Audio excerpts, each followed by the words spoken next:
토요일이어서 이사야서 오늘 2장을 읽도록 하겠습니다.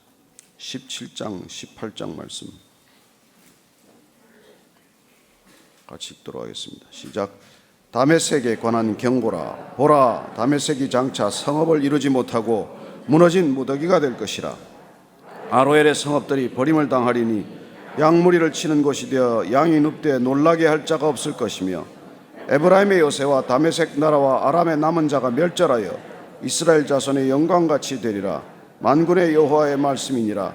그날에 야곱의 영광이 쇠하고 그의 살찐 몸이 파리하리니, 마치 추수하는 자가 곡식을 거두어 가지고 그의 손으로 이삭을 벤 것 같고 르바임 골짜기에서 이삭을 주운 것 같으리라. 그러나 그 안에 주울 것이 남으리니, 감람나무를 흔들 때 가장 높은 가지 꼭대기에 과일 2-3개가 남음 같겠고, 무성한 나무의 가장 먼 가지에 4-5개가 남음 같으리라. 이스라엘의 하나님 여호와의 말씀이니라.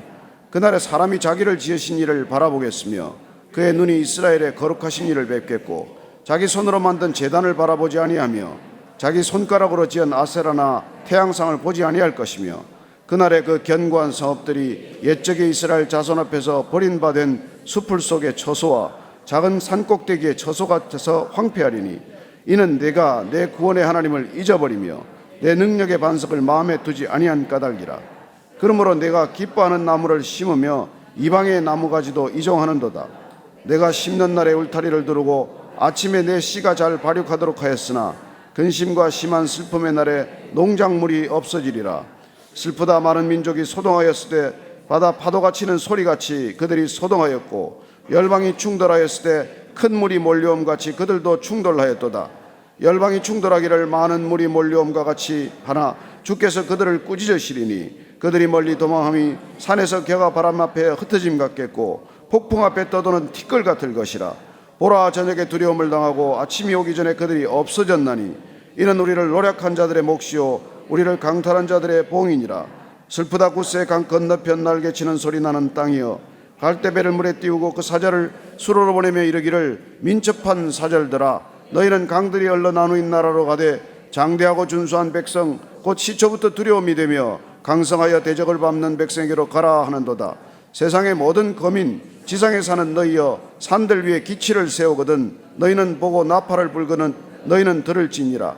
여호와께서 내게 이르시되, 내가 나의 처소에서 조용히 감찰함이 쬐이는 일광 같고 가을 더위에 은무 같도다. 추수하기 전에 꽃이 떨어지고 포도가 맺혀 익어갈 때 내가 낫으로 그 연한 가지를 베며 퍼진 가지를 찍어버려서 산의 독수리들과 땅의 들짐승들에게 던져주리니, 산의 독수리들이 그것으로 여름을 지내며 땅의 들짐승들이 다 그것으로 겨울을 지내리라 하셨습니다. 그때 강들이 흘러 나누인 나라의 장대하고 준수한 백성 곧 시초부터 두려움이 되며 강성하여 대적을 밟는 백성이 만군의 여호와께 드릴 예물을 가지고 만군의 여호와의 이름을 두신 곳 시온산에 이르리라. 아멘. 오늘 다시 아람과 또 북이스라엘 그리고 구스에 대한 심판의 얘기가 계속됩니다. 열나라 인근 열방에 대한 심판의 얘기가 계속되는 까닭은 무엇일까요?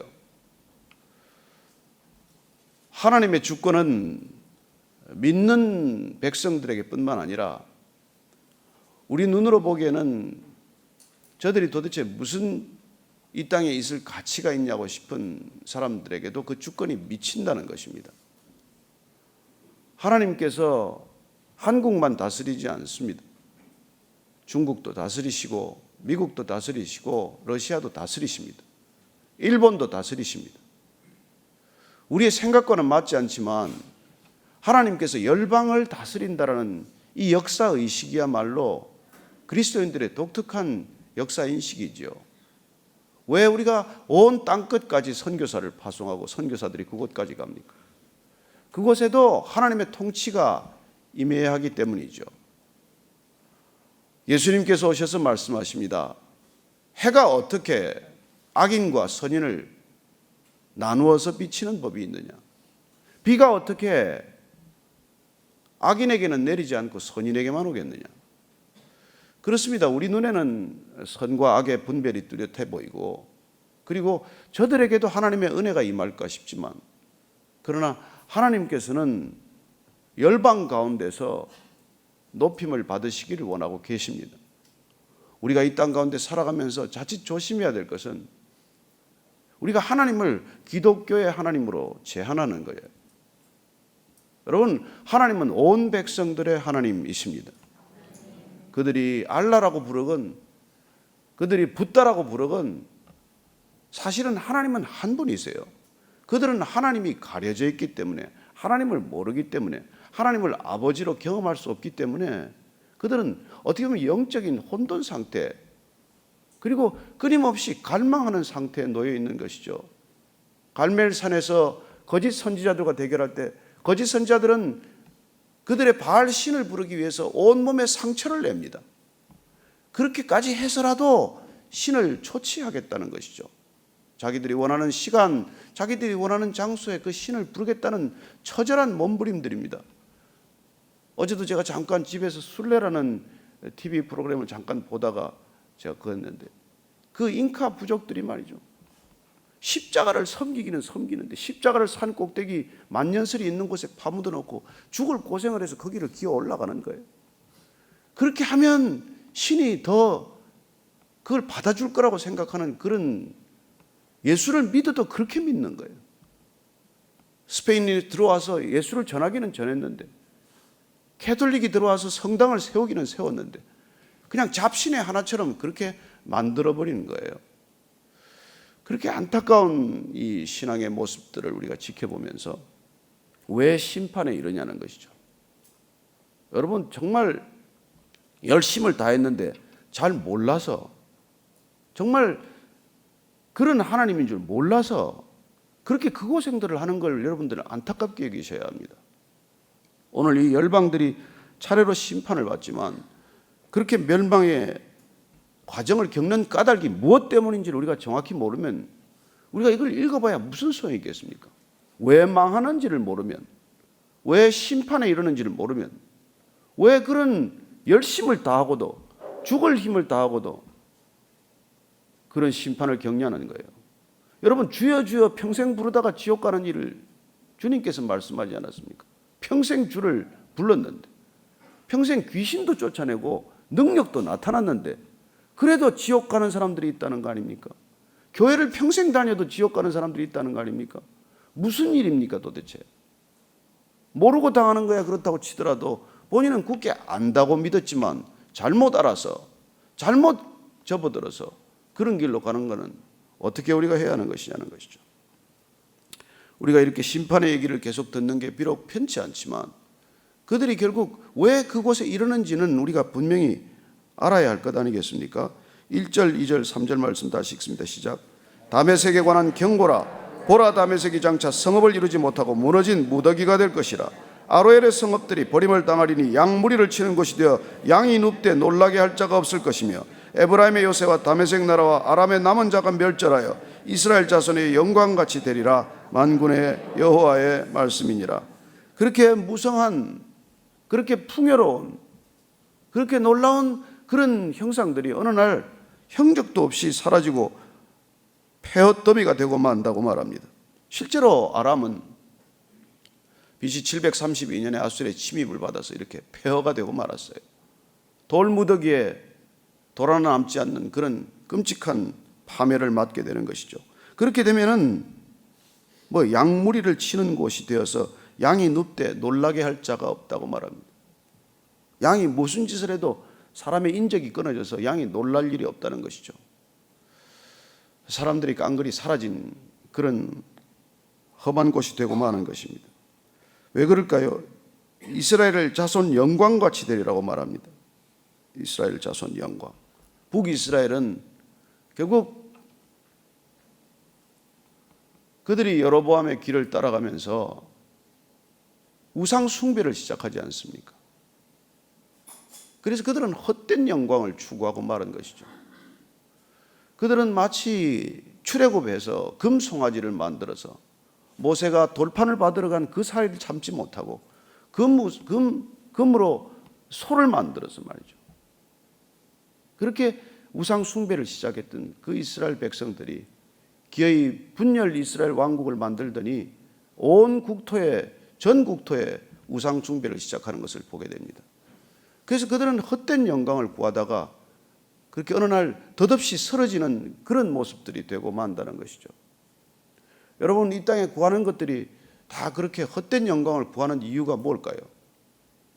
하나님께서는 우리를 선물로 이 땅에 보내셨습니다. 하나님께서는 우리 인생을 선물로 주신 거예요. 근데 이걸 우리가 선물로 받지 않고 점점 타락한다는 것은 이건 뇌물 인식이 시작이 돼요. 여러분, 선물은 자격 없고 조건 없는 나에게 주신 하나님의 은혜를 말합니다. 여러분, 인생은 선물이에요. 여러분이 인생을 살 만한 자격이 있어서 이 땅에 사는 것 아닙니다.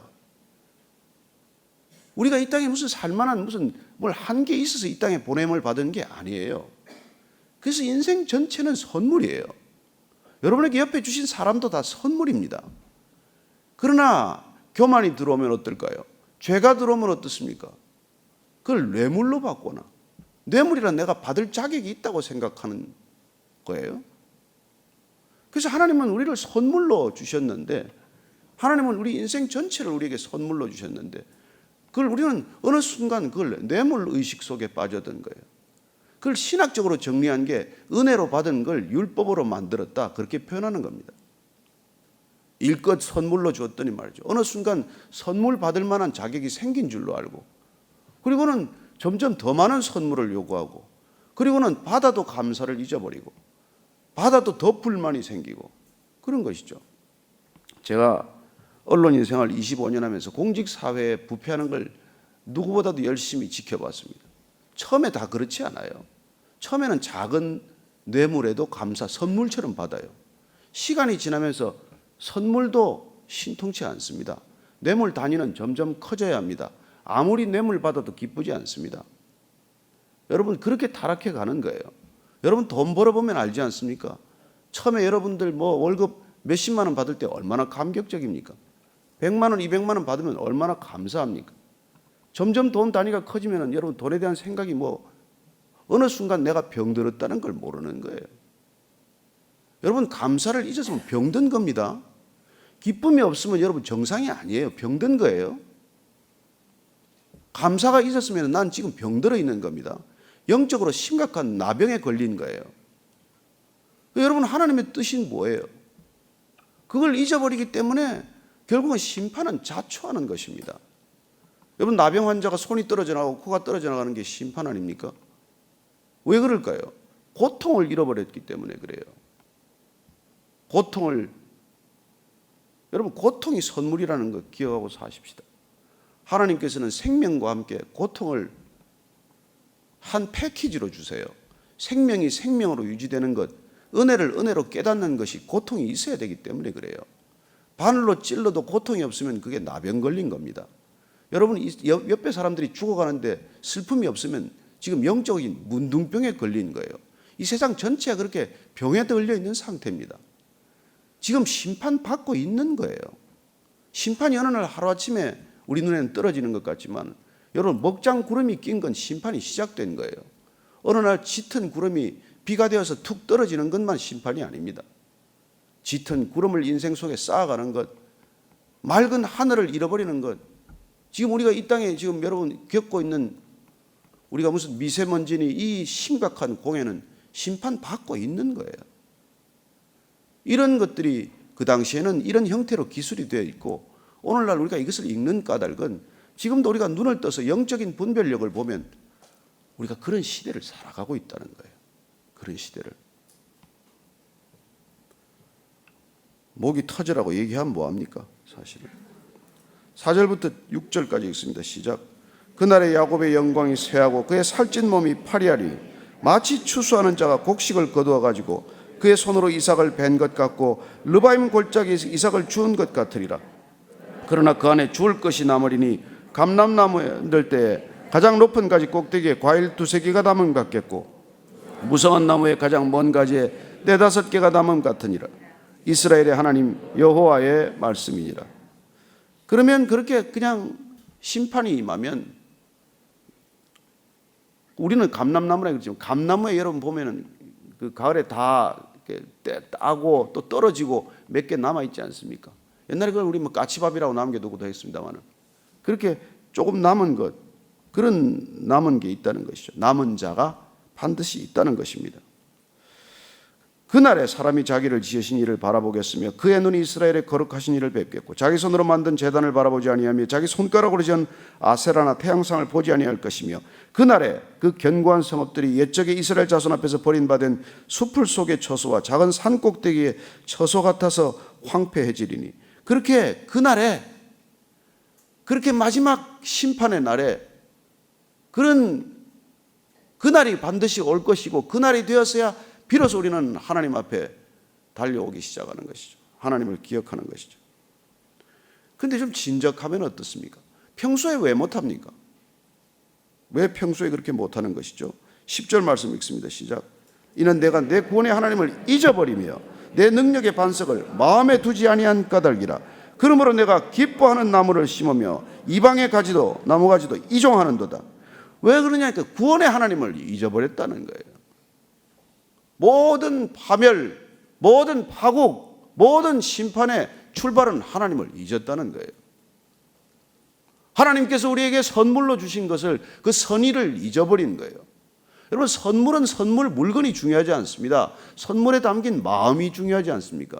선물은 받는 내가 중요하지 않습니다. 선물을 주시는 그분이 중요해요. 뇌물은 그분이 중요한 게 아니라 내가 더 중요해졌다는 거예요. 여러분 우리가 하나님이 더 중요하기 때문에 그분이 주시는 것은 다 선하게 받는 것입니다. 그분이 더 중요한 거예요. 내가 더 중요해서 받는 게 아니고 그분이 주신 마음이 중요한 거예요. 그분이 주신 물건이 소중한 게 아니고 마음이 담기지 않은 물건이 무슨 의미가 있습니까? 마음이 담기지 않은 게 어떻게 선물입니까?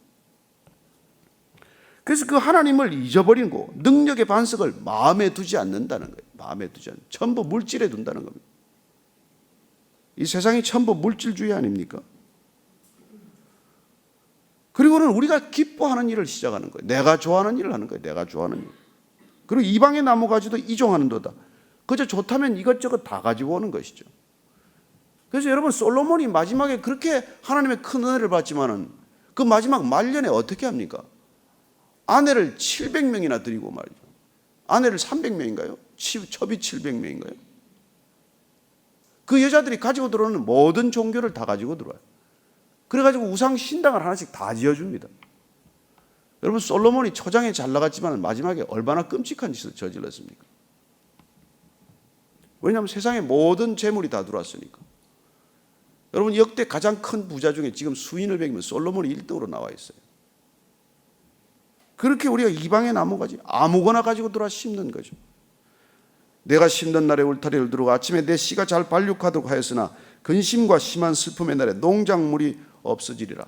그러나 그렇게 해봐야 남는 게 없다는 것이죠. 주님께서 이것을 씨 뿌리는 자의 비유로 말씀해 주십니다. 사실은 하나님께서 말씀으로 우리에게 다 주셨습니다만은 그러나 길가밭에 떨어지고 돌짝밭에 떨어지고 가시덤불에 떨어지는 밭들은 다 무엇 때문에 그럴까요? 사탄이 오자마자 말씀이면 다 그냥 즉시 빼앗아가는 것. 그 다음에는 뭐예요? 유혹이 오고 재물의 유혹이 오고 박해가 오면 못 견디는 거예요. 조금만 박해가 오면 그냥 말씀이고 뭐고 오간데 없이 다 생각이 다 사라지는 거예요. 그리고 염려와 근심이 오면 모든 것들이 어느 순간 한순간에 다 사라지고 없어지는 것이죠. 그렇게 다 흔적도 없어져 버리기 때문에 주님께서는 옥토밭, 내 마음밭에 그 말씀의 씨앗을 뿌리내리도록 하라는 것이죠. 저와 여러분들의 마음밭에 뿌리내려야 합니다. 말씀의 씨앗이 떨어져서 그냥 순식간에 여기서 나가자마자 주차장에서 뭐 파킹비 받는 바람에 다 날아가 버리고, 그냥 했다가 뭐 끌려가고 견인되고 나면 다 날아가 버리고, 여러분 그런 걸로 살아서는 안 된다는 뜻 아니에요. 우리가 한번 마음에 이게 씨앗이 뿌려졌으면 상황이 형편이 어떻든 태풍이 오건 바람이 불건 지진이 나건 흔들리지 않는 그런 능력의 반석에 그걸 우리의 마음에 두라는 거예요. 무릇 지킬 만한 것보다 내 마음을 지키라 하지 않습니까? 슬프다 많은 민족이 소동하였으며 바다 파도가 치는 소리같이 그들이 소동하였고 열방이 충돌하였을 때 큰 물이 몰려옴 같이 그들도 충돌하였도다. 열방이 충돌하기를 많은 물이 몰려옴과 같이 하나 주께서 그들을 꾸짖으시리니 그들이 멀리 도망함이 산에서 겨가 바람 앞에 흩어짐 같겠고 폭풍 앞에 떠도는 티끌 같을 것이라. 아유 어제 보니까 이 플로리다 쪽에 부는 허리케인이 어마어마하대요. 시속 290km. 상상도 안 되는 바람이 불어요. 사람이 독해지니까 허리케인도 독해지는 것 같아요. 무서워요, 무서워. 보라, 저녁에 두려움을 당하고 아침이 오기 전에 그들이 없어졌나니 이는 우리를 노략한 자들의 몫이요 우리를 강탈한 자들의 보응이라. 이 세상을 보면 말이에요, 이렇게 세상은 흘러갑니다. 믿음을 지키는 사람들조차 이걸 보면 도대체 뭐하러 믿나 우리가? 뭐하러 믿나? 시편 73편이 답입니다. 시편 73편 다시 몇 절만 찾아 읽도록 하겠습니다. 시편 73편 2절 3절 먼저 읽습니다. 찾으신 분 한 목소리로 같이 읽습니다. 시작. 나는 거의 넘어질 뻔하였고 나의 걸음이 미끄러질 뻔하였으니 이는 내가 악인의 형통함을 보고 오만한 자를 질투하였음이로다. 답은 어디 있습니까? 16절 이하를 읽습니다. 시작. 내가 어쩌면 이를 알까 하여 생각한 적 그것이 내게 심한 고통이 되었더니 하나님의 성소에 들어갈 때에야 그들의 종말을 내가 깨달았나이다. 주께서 참으로 그들을 미끄러운 곳에 두시며 파멸에 던지시니 그들이 어찌하여 그리 갑자기 황폐되었는가. 놀랄 정도로 그들은 전멸하였나이다. 여러분, 성소에 들어가야 합니다. 하나님 앞에서 하나님의 임재 안으로 들어가야 이게 해결이 되는 문제예요. 세상만 보고 있어서는 답이 없습니다. 어떻게 저렇게 사는데 저 사람들은 눈두덩이가 붙도록 살고 자고 나면 돈이 더 불어나고 어떻게 저런, 우리는 이게 뭡니까? 거의 미끄러질 뻔한 게 아니라 매일 미끄러지지 않습니까? 그러나 성소에 들어갈 때 주님의 임재 앞에 잠잠히 머무를 때 그때 우리는 그게 환영, 일루전이라는 것을 알게 됩니다. 다니엘은 이렇게 말합니다. 다니엘이 말하 이르되 영원부터 영원까지 하나님의 이름을 찬송할 것은 지혜와 능력이 그에게 있음이로다. 그는 때와 계절을 바꾸시며 왕들을 폐하시고 왕들을 세우시며 지혜자에게 지혜를 주시고 총명한 자에게 지식을 주시는 데다. 그는 깊고 은밀한 일을 나타내시고 어두운 데에 있는 것을 아시며 또 빛이 그와 함께 있도다. 저는 하나님께서 정말 우리가 역사를 주관하신다는 것을 믿으면 답답하지만 여러분 두려워하지는 마십시오. 죽으면 죽으리라. 여러분 에스더도 그렇게 해서 국난을 극복하지 않습니까? 죽으면 죽으리라. 그래야 여러분 위기가 넘어가지지 죽는 걸 두려워해가지고 무슨 위기가 넘어갑니까? 북한에는 죽음을 두려워하지 않는 사람이 수도 없습니다. 여러분 300만 정도는 김일성 왕조를 위해서 오늘 당장 죽어도 좋다는 사람들이에요. 어떻게 싸우시겠습니까? 무슨 재주로 이기겠어요? 두려워가지고. 여러분 개도 두려우면 싸움 끝나는 거예요. 꼬리 내리면 싸움 할 것도 없습니다. 저는 여러분들이 이 위기를 넘어가는 것은 두려움으로부터 벗어나야 한다는 것입니다. 그리고 미리 죽어야 돼요. 한번 미리 죽은 사람은 영원히 죽지 않습니다. 안 죽으면 매일 죽어요. 매일 죽을 것만 같아요. 그래가지고 어떻게 싸웁니까? 구스 얘기를 읽고 마칩니다. 한번 18절 다시 읽습니다. 시작. 슬프다 구스의 강 건너편 날개치는 소리 나는 땅이여 갈대배를 물에 띄우고 그 사자를 수로로 보내며 이르기를 민첩한 사절들아 너희는 강들이 흘러 나누인 나라로 가되 장대하고 준수한 백성 곧 시초부터 두려움이 되며 강성하여 대적을 밟는 백성에게로 가라 하는도다. 세상의 모든 거민 지상에 사는 너희여 산들 위에 기치를 세우거든 너희는 보고 나팔을 불거든 너희는 들을지니라. 그들은 위기를 극복하기 위해서 사절을 사방에 보냅니다. 그러나 여호와께서 내게 이르시되 내가 나의 처소에서 조용히 감찰함이 쬐이는 일광 같고 가을 더위에 운무 같도다. 하나님은 잠잠히 인간의 혼소, 인간의 소란, 인간의 부질없음, 인간의 끊임없이 그렇게 안전을 찾아 헤매는 것을 지켜보고 계신다고 말씀하십니다. 추수하기 전에 꽃이 떨어지고 포도가 맺혀 익어갈 때 내가 낫으로 그 연한 가지를 베며 펴진 가지를 찍어버려서 산의 독수리들과 땅의 들짐승들에게 던져주리니 산의 독수리들이 그것으로 여름을 지내며 땅의 들짐승들이 다 그것으로 겨울을 지내리라 하셨습니다. 그때 강들이 흘러나누인 나라의 장대하고 준수한 백성 곧 시초부터 두려움이 되며 강성하여 대적을 밟는 백성이 만군의 여호와께 드릴 예물을 가지고 만군의 여호와 이름을 두신 곳 시온산에 이르리라. 그 두려움을 끝내 해결하지 못하지만 그러나 우리가 그 예물을 가지고 나아가야 할 곳은 단 한 곳, 시온산, 주님이 계신 곳. 그렇습니다. 우리는 예수님 오신 그곳 십자가에 우리가 나아가는 것이죠. 우리가 이 아침에도 왜 이 자리에 나왔습니까? 왜 이곳에 우리가 모였습니까? 우리의 예물, 우리의 전심, 우리의 인생, 이걸 어디에 드려야 하는 것입니까? 여러분, 분주히 다니고 부지런히 다니고 부질없이 만나봐야 무슨 소득이 있습니까? 저는 여러분들이 그들을 주님께로 인도하기 위해서 부지런해지시기를 바랍니다. 시온산에 같이 가기를 위해서, 같이 교회가 되기 위해서, 같이 하나님의 나라를 이루기 위해서, 그래서 우리가 부지런해야 한다는 것이죠. 여러분, 돈 버십시오. 돈 없는 사람들 위해서. 공부하십시오. 공부 못하는 사람 위해서. 권력을 가지십시오. 무력한 사람들, 억울한 사람들 위해서. 그렇습니다. 우리가 말씀을 받는 까닭, 그건 그들을 부질없이 사는 인생이 아니라 목적이 이끄는 인생, 주님께로 인도되는 인생, 그렇습니다. 십자가로 인도되는 인생, 그 인생들을 위해서 우리가 이 고생을 하는 것이죠. 사서 고생하는 것 아닙니까? 그러나 사서 할 만한 고생 되기를 축복합니다. 저와 여러분들이 오늘 정말 이 아침에 사서 고생하면 하나님께서 갚아주십니다. 사람한테 받을 생각하지도 마십시오. 사람한테 받아봐야 다 빚입니다. 사람한테는 받아봐야 다 나중에 갚아야 돼요. 저는 하나님께 받고 하나님께 돌려드리는 인생 되기를 축복합니다. 그러기 위해서 열심을 다하십시오. 세상 사람들보다 부지런하십시오. 게으르지 마십시오. 두려워하지 마십시오. 담대하십시오. 세상을 이미 이긴 줄로 믿으십시오. 아침 오늘 기도할 때 주님, 정말 담대한 믿음으로 살게 해 주시옵소서. 믿음 없음을 도와주시옵소서. 솔직하게 주님께 엎드립니다. 다시 한번 같이 기도하겠습니다. 하나님 아버지, 주님, 두렵지만 그러나 내 안에 주님이 계시면, 주님이 어떤 분임을 아시면, 알게 되면 저는 두려움으로부터 자유함을 압니다. 하나님 아버지, 물밀듯 밀려오는 이 두려움 가운데, 물밀듯 밀려오는 이 위기의 의식 가운데 하나님, 다시 한번 주님께 엎드려 십자가를 바라봅니다. 내가 그리스도와 함께 십자가에 못 박혀 이미 죽었기 때문에 부활하신 주님과 함께 영원한 생명으로 사는 인생 되었기에 영생을 누리며 영생을 이루며 영생을 향해 나아가는 인생들 되게 하셨사오니 주님, 담대한 믿음으로 오늘 하루 살아가는 우리 모두가 되게 하여 주옵소서. 예배드리는 백성들이 되게 하시고 예배 자리에 엎드리게 하시고 끝까지 예배하는 태도를 잃지 않게 하여 주옵소서. 다시 한번 우리가 간절히 나라와 민족을 위해서 기도하십시다. 오늘 구구절이라고 저쪽은 또 무슨 일을 할지 모릅니다.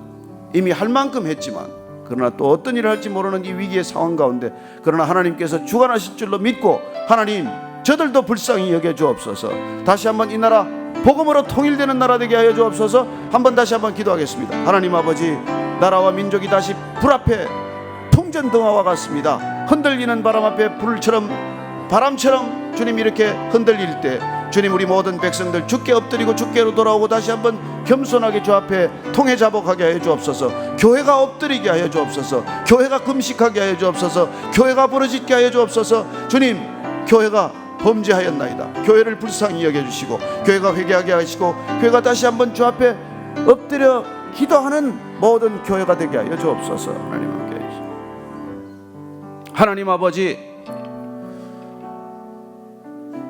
우리는 21세기가 오면은 유토피아가 올 줄로 생각했습니다. 아니요, 이제 정말 마지막 시점, 마지막 시대로 접어들었습니다. 주님, 담대한 믿음으로 이 사태를 바라보게 하시고 이미 우리 안에 오신 영원한 생명으로 이 모든 위기를 바라보게 하시고 해석하게 하셔서 하나님, 이 불안한 시대를 살아가는 주의 백성들 불안하지 않게 하시고 정말 평강을 잃지 않게 하여 주옵소서. 하나님 아버지, 끝까지 주님 지켜주셔서 주님께서 함께하는 백성들의 그 믿음의 엄위함과 위대함을 다시 한번 이 땅의 모든 주님을 거부한 백성들에게 전파되고 선포되는 그런 때가 되게 하여 주옵소서. 하나님 아버지, 감사합니다. 주께서 먼저 부르셔서 주의 백성으로 인쳐주셨사오니 주님 앞에 서는 날까지 변함없이 이 걸음 걷게 하여 주옵소서. 이제는 십자가에서 그렇게 걸으시다가 그렇게 인생의 마지막을 보여주시고 그리고 부활의 생명을 선포하신 우리 구주 예수 그리스도의 은혜와 하나님 아버지의 사랑과 성령의 기름 부으심이, 담대하게 하심이 오늘 멸망하는 이웃 열방들을 바라보며 그 가운데서 남은 자가 어떤 삶을 살게 되었는지를 기록한 것을 보고 마음에 새기며 다시 한번 남은 자로 살기로 결단한 이 자리에 고개 숙인 모든 하나님의 지체들 위해, 교회 위에 지금부터 영원까지 함께 하시기를 간절히 축원하옵나이다. 아멘.